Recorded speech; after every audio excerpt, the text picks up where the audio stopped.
Next, I'm going to go over user development for user account creation and site address management on page 12 and 13 of the scope of work.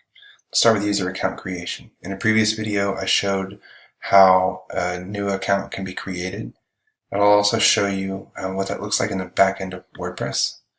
So on the WordPress dashboard on the left-hand panel, click Users, and you can see all of the users that have created an account. I'll also show you the front-end dashboard for my account.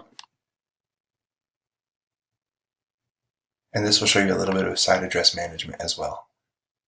So when you click My Account after you're logged in, you have a menu on the left-hand side that can show you all of the details of your account, as well as the orders that you've placed in the past.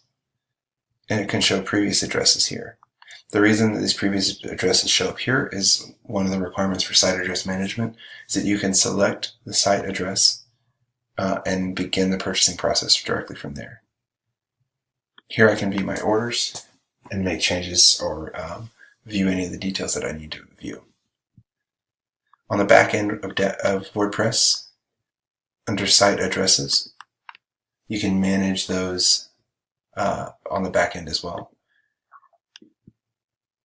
When you edit them, each account has different,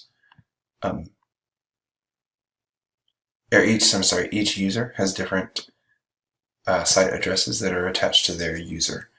So this is my user gets created a new site address posting entry, and then each a new address that I use shows up in this repeater fields.